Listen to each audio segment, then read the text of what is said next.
your trusted source for news and analysis about Chicago White Sox prospects and player development, covering the Major League Baseball draft and international market, plus the action in Kannapolis, Winston-Salem, Birmingham, and Charlotte. This is the FutureSox Podcast.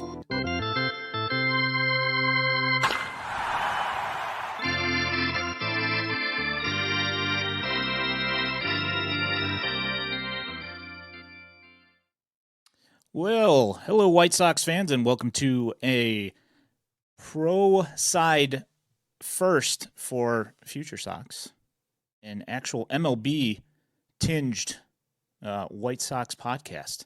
My name is Ian Eskridge, and joining me this evening are Nick Murawski and Danny Miller. How you guys doing tonight? Andy, go ahead, buddy. Oh, well, I figured I'd leave that to you, but I'm doing well, man. To be honest with you, being that this is the first time that we are all three here together with FutureSox, super excited to get rolling and just extremely happy to be here, man. How you doing, Nick? You said it. You said it perfectly. I mean, this is what a fun adventure this is going to be in a season that, let's be honest, is probably not going to give us a lot of great moments on the field. You never know. They could surprise us, but I think this is where we're going to have our fun. Having these types of conversations, and we've got some stuff to chop up here. How about that? Indeed, we do. Yeah. As I know that in this off season, this is one of many huge announcements / events that are happening. The White Sox announced that.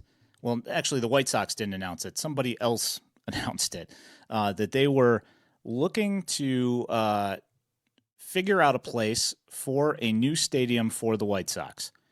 And that area was deemed to be the 78 development, which is it's south of Roosevelt, west of Roosevelt, and west of Clark, and east of the river.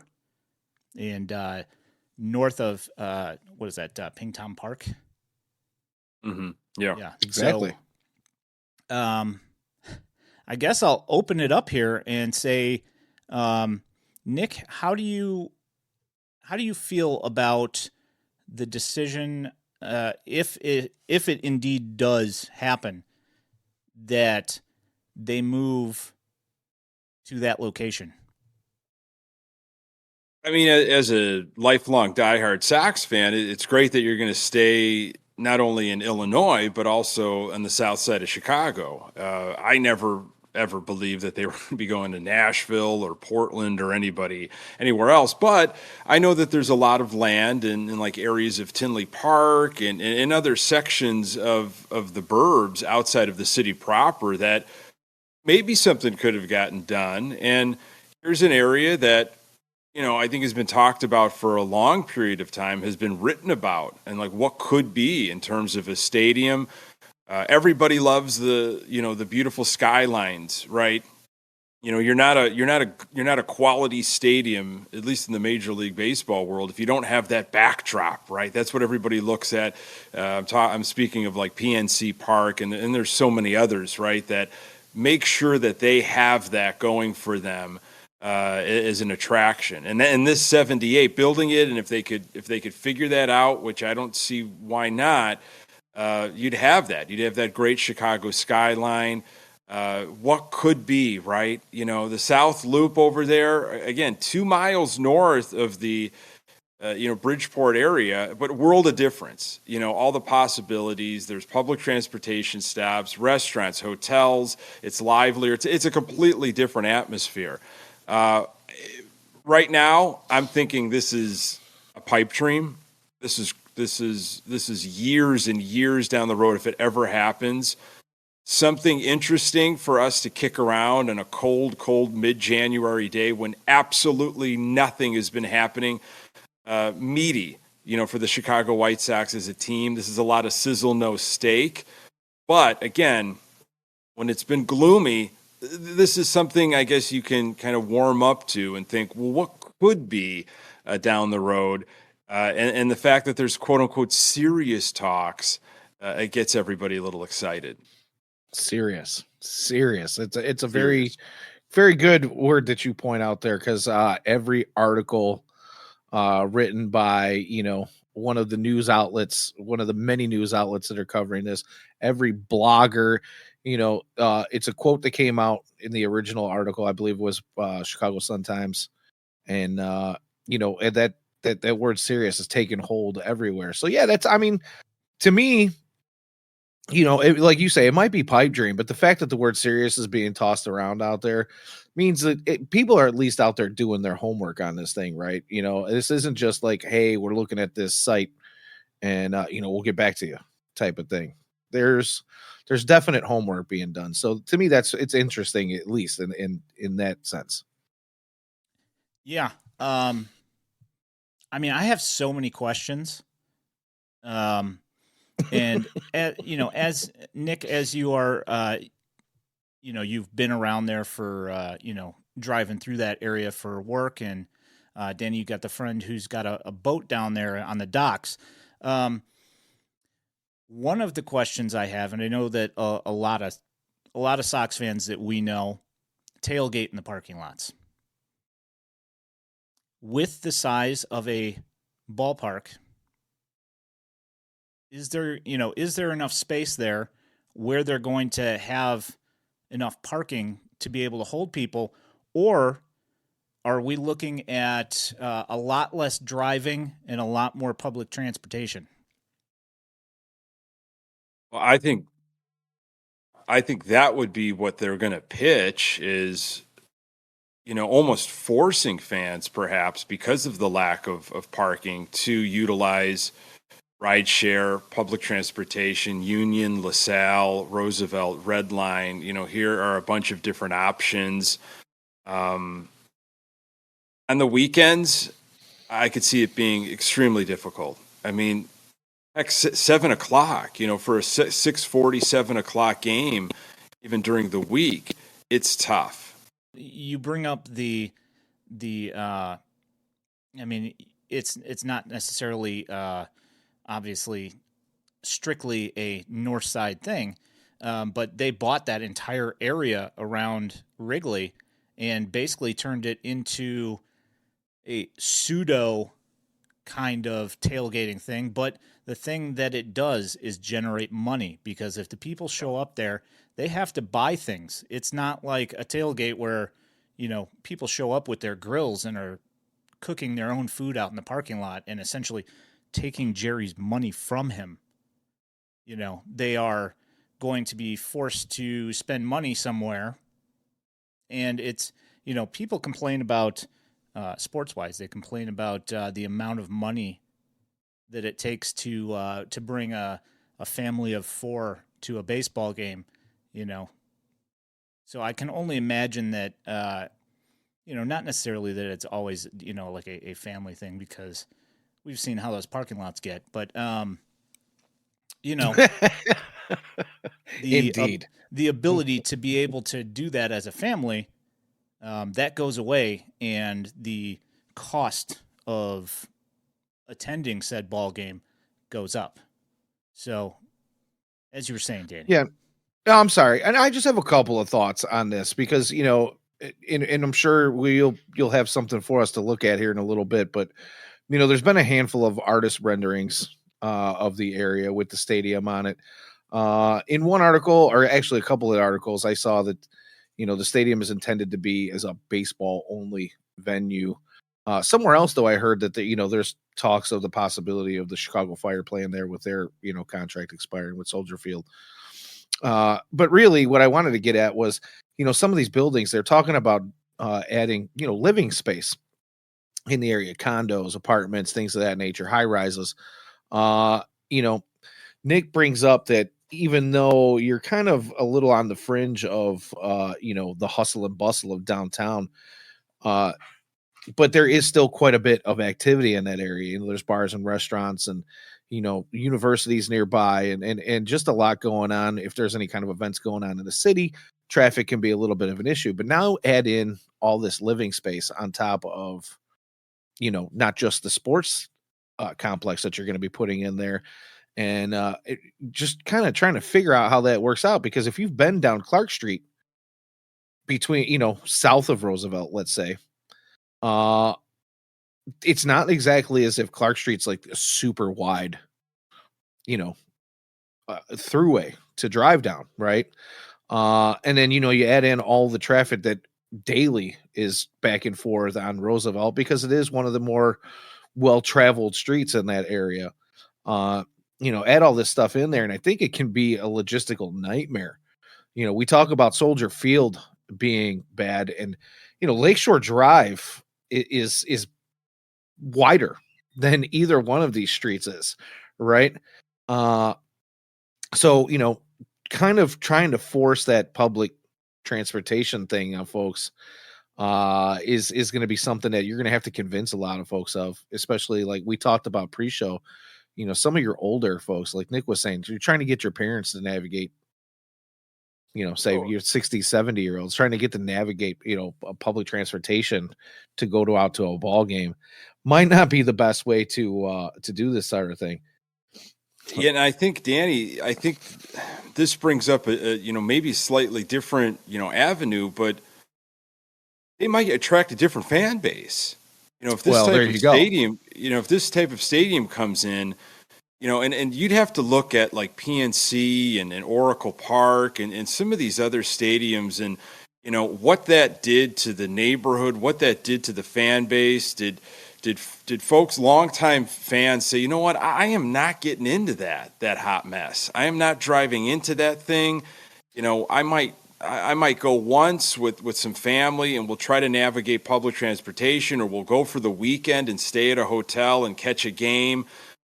You might get a completely different vibe. You might get more, folks that are, living in the city that have no problem navigating their way in, or close to different public transportation lines.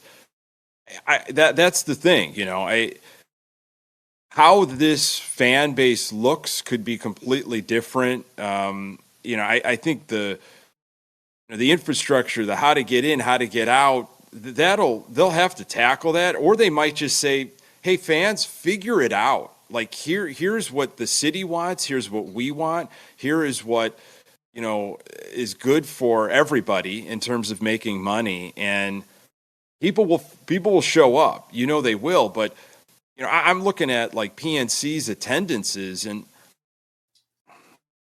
at the end of the day, it's like, what's your product like? Right. Right. And we'll I'm sure kick this around, but there are a lot of questions still. It's so damn early. I don't think at this current stage it solves any of the bigger issues, but the conversation of, well, this could be Jerry's parting gift for like maybe a future ownership group. Like, here you go. Look at what I've done.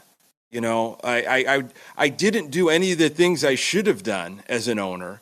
I didn't set up my team for success. I missed it. I dropped the ball so many times. Right. But here, look at what I did. Here's my legacy now. Here, and I'm sorry, but that doesn't absolve him. It's not like I will not look at Jerry in a new light, being like, oh, well, he was able to figure out the 78, and he got the White Sox that park, and now the new ownership can do this. No, it's like you should have taken care of all this stuff a long time ago. So obviously, I've got some emotions and some feelings about some of this, and there's a lot of different ways to look at it. I like it. So essentially what you're telling me is that by them building this new stadium with the complications to transportation and the parking situation and all that, are we saying that by changing the fan base, essentially, just hear me out, you alienate your first fan base, so now you get a whole new one, I mean, just a thought there.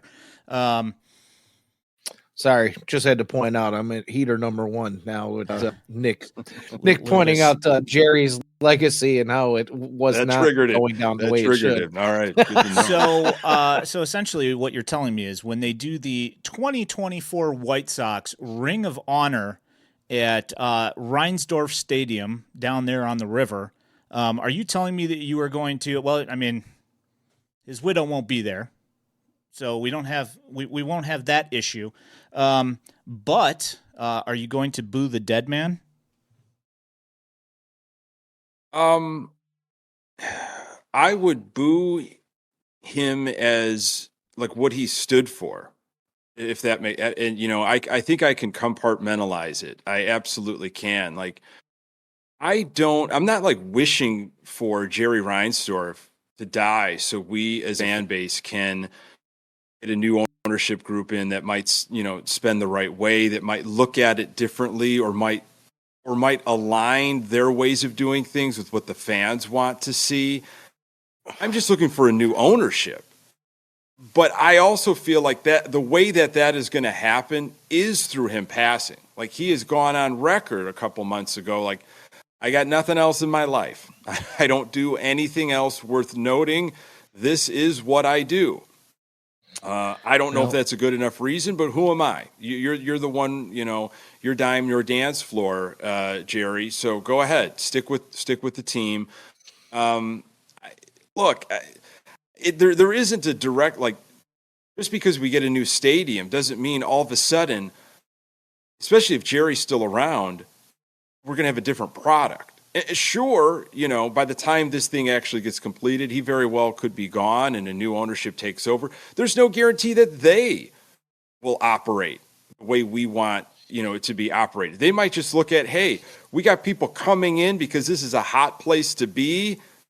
We don't need to spend the money. I don't know. Who knows? I mean, that's why, it's, I look at, teams like the Pirates, going back to PNC because it's being compared so much to PNC, and they're rated as one of the best stadiums. And I was there a few years ago, and it's beautiful walking in, the bridge, the Clemente Bridge, and the skyline, and there is so much in the area. Like, we just walked from our hotel, walked to PNC Park. There's a lot to do in the area. It's beautiful, but after that shine goes away, where's the attendance at?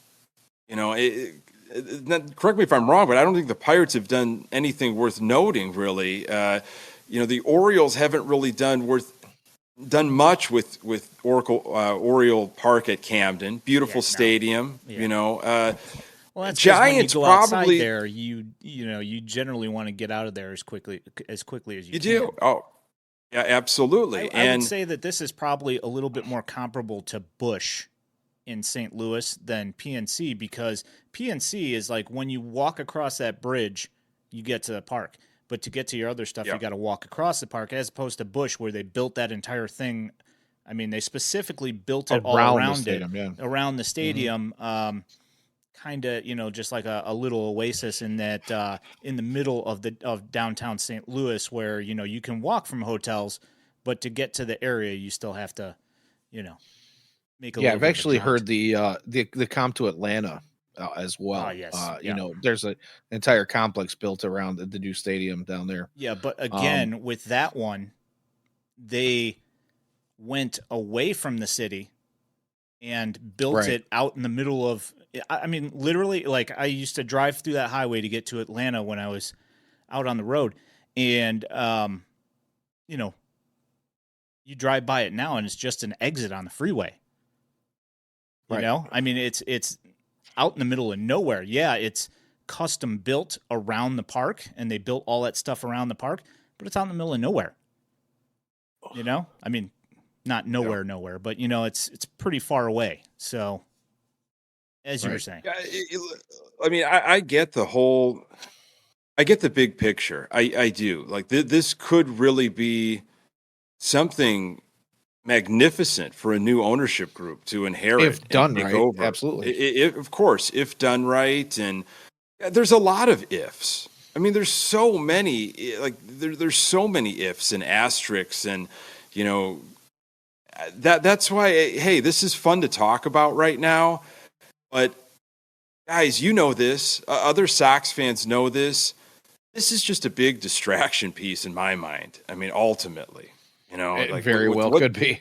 with what has not gone well with this team, this organization over the last year plus. We could probably even go longer. From a PR standpoint to just lack of player development, organizational stuff. Nothing is going right. Well, here we go. Look at this. Let's get people excited about something. Let's get them off of the idea that we have no right fielder. We're shoddy on second base. We really don't have a starting rotation, yet we think we probably can compete in the Central in 2024. So we're fortunate to be in the Central, I've heard. Yeah, exactly.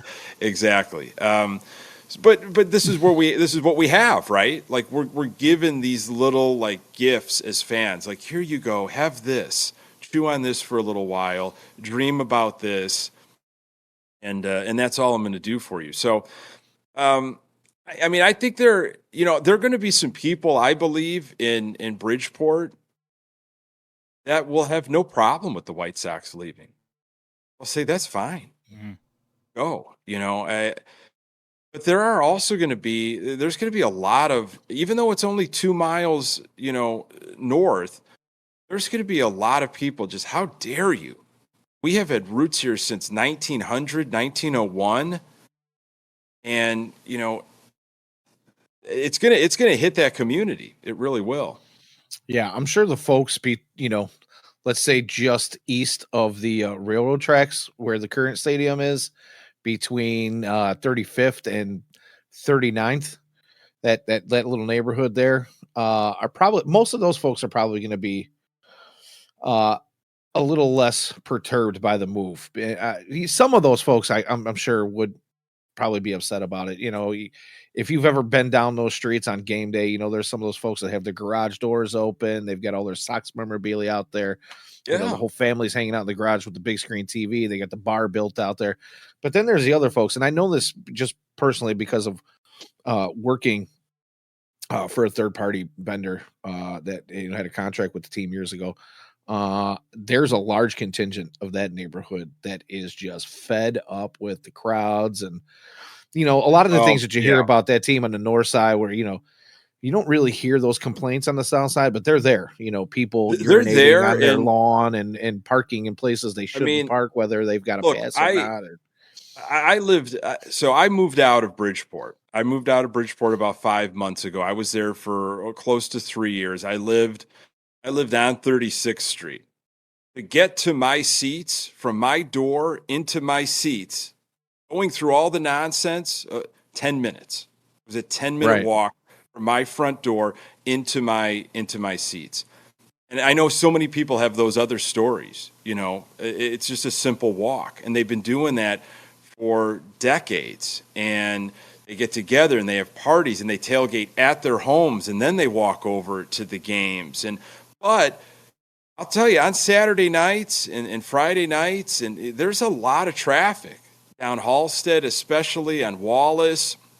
There's a lot of riffraff. There's a lot of nonsense at times.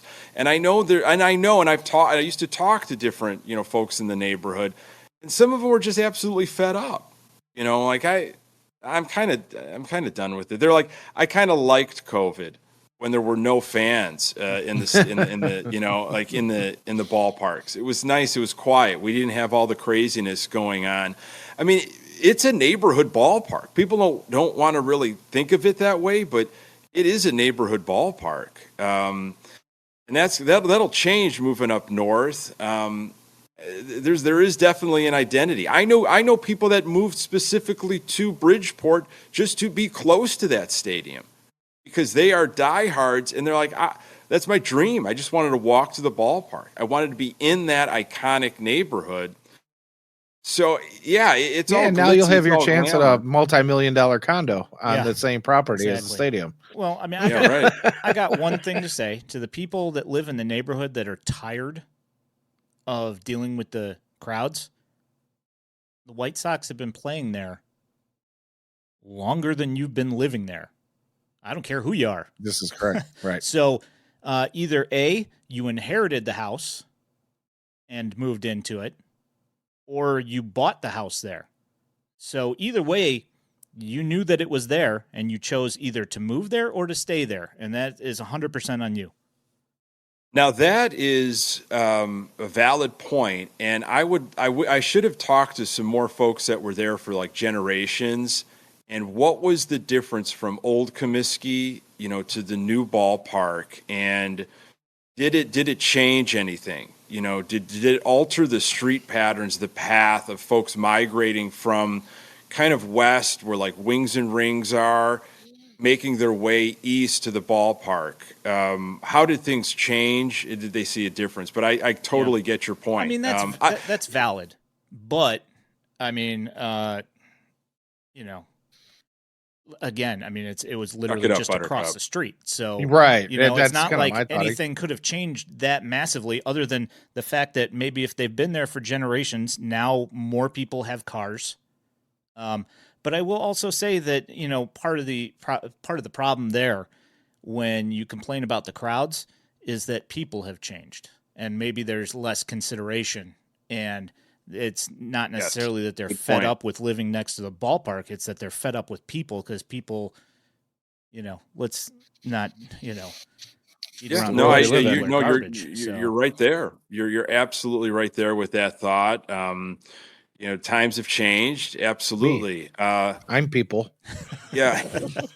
I mean, I am Basura. I think also, like, hey, Bridgeport is one of the few, in my personal, in my belief, one of the few great neighborhoods where you could still, you can get a single family home. You can have that feeling like you're in a quasi suburb, not really. Okay, you're still in Chicago, but you still have that, there are corner shops, there's parishes, there's schools, relatively safe. I hate to say that, because that's such a broad, relatively safe. There's a lot of areas in Chicago. There's a lot that are relatively safe. We get blasted a bunch of stuff about Chicago that you got to just take it with a grain of salt. But especially on the South Side, people that have never experienced the South Side tend to think that South Side is a war zone. And unfortunately, as somebody who grew up on the South Side, my entire young life, of course I was a Midway kid, but still part of the South Side of Chicago. It's not a war torn everywhere. You know what I mean? There are certain pockets that, yeah, of course, you probably don't want to go into them if you're not familiar with them, but it's an unfortunate underdeveloped pockets scare people. I mean, like when you've got stretches of like nothingness and boarded up homes and, broken windows, and it doesn't look like anybody's paying attention to these areas, and you got to walk through them or under dicey overpasses that are probably deemed unsuitable. That is frightening, right? You want to see life. You want to see happening. You want to see, shiny new stuff. You want to feel like, there are eyes around this place, and there aren't stretches of desolate nothingness. And that's where I could see that cozy feeling of like, well, maybe this is going to this will breathe life into the area of the South Loop. Will the fans? Will all the fans come with it? That's the question. I don't think that people are going to stop going to. I mean, obviously, the people right now that are fed up are not going to go at this particular point until the team shows them. But that is what that is. I'm going to go ahead and bring up a couple of these pictures because I did prepare them, so I'm just going to go ahead and throw them on the screen. Yeah. So here is the actual Google Maps here of that area of the 78. And it's just this big, huge hole right here in the in this map is the proposed place. And here is the drive. If you are not familiar, guaranteed rate is down on the bottom of this map, and the red dot up on the top is the corner of Roosevelt and Clark, which is where the proposed site is. Again, this could all be much ado about nothing because this could ultimately just be, some sort of a, tactic to soften up somebody to try and get, Jerry's trying to get somebody to give him some money for something, like he did with the other park. But ultimately we'll see. Here's bring up one of these mock-ups here. This is a mock-up of a northeast facing, view out to the lake. And, you can see a nice little water taxi down there in the river. And that's, roughly the area where they're talking about building it. And, from how wide it looks, if they put a park in there, there's going to be no place for lots over there, So, well, unless you build a parking structure. Yeah, unless you build a parking structure. Which, just going back to that conversation really, really quickly here. We talked about the whole tailgating thing being a part of the identity of the South Side team right now. Just a thought, if you're going to do something like this, if you want to throw a parking structure in there and then maybe, make the very top level of that parking structure a tailgating area, what certain could go wrong? well, yeah, that's true. I guess, Danny. What's that? I think it's an outstanding idea. It'll look like the federal building downtown, where it'll have giant fences at the top with razor wire on the top of it because they're worried about somebody jumping over the fence to plummet to their death. I'm just saying. I say you get a pontoon for a home boat run ball and just pull up. A pontoon party boat and just pull up in the river, and then you're good. There you go. Well, like I said, my buddy's got a refurbished 65-foot yacht about 2 blocks north of there, so that might be something that could happen in our future. But and I was just thinking, if you take the proper precautions, maybe a certain money-hungry ownership group could, rake in a pretty penny for premium spots for those top open area parking areas of a large parking structure. Just a thought. Yeah, unless it's going to be difficult. How about this? It's going to be it's definitely not going to be like guaranteed rate with all the parking around the outside.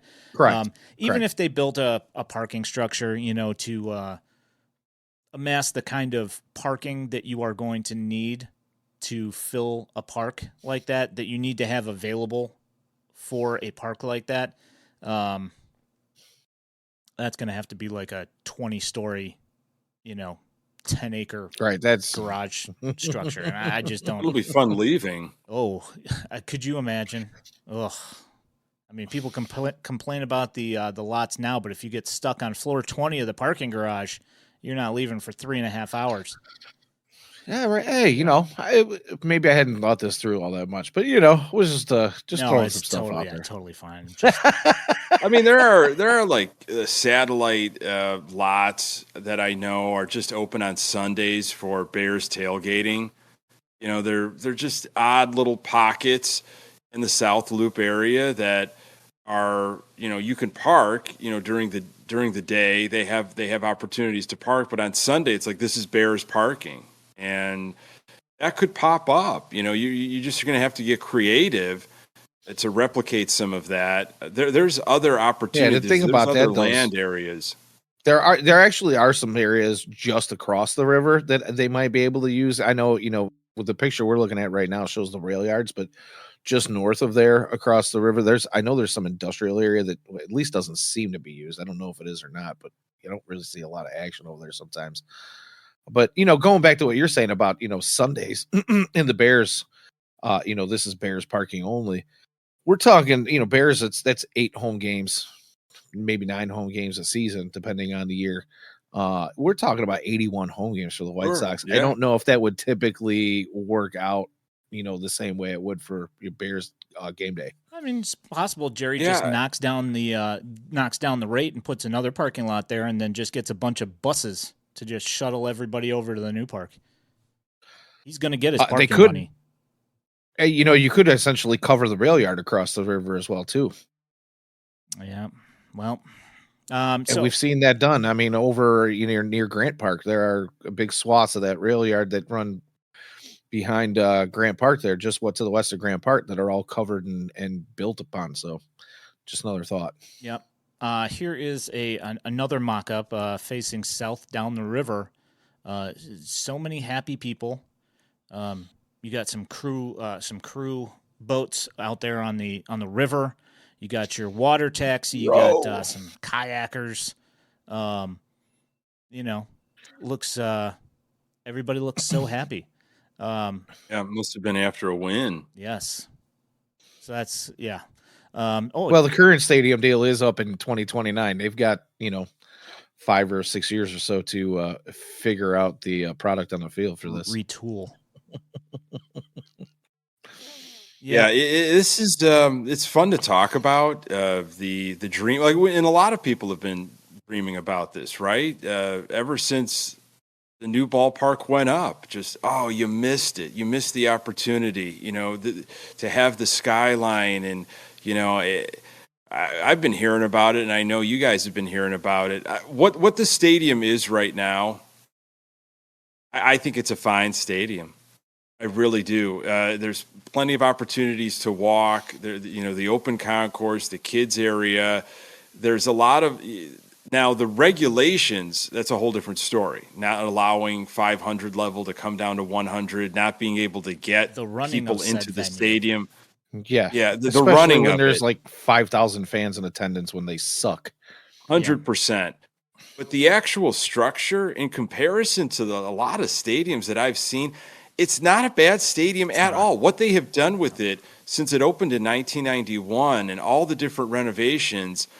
I mean, again, what troubles a lot of people is that it's out in a bunch of parking lots, the location, the neighborhood, the lack of life around the ballpark immediately, and the lack of the view.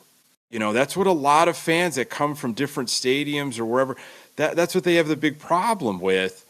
Is just there's no skyline view, and that's the new thing. And I said, if you take that actual stadium that exists at 35th and Shields, and you place it on lot 78, even though I know that's not how it's going to go, I think everybody would all of a sudden say, "Wow, look at this stadium! Look at this situation for the White Sox! Oh my goodness, this is one of the top 10 stadiums in all of baseball." Like, all we did was just move it 2 miles north, and you've got your views now all of a sudden, and you've got your water area. Yeah. I mean,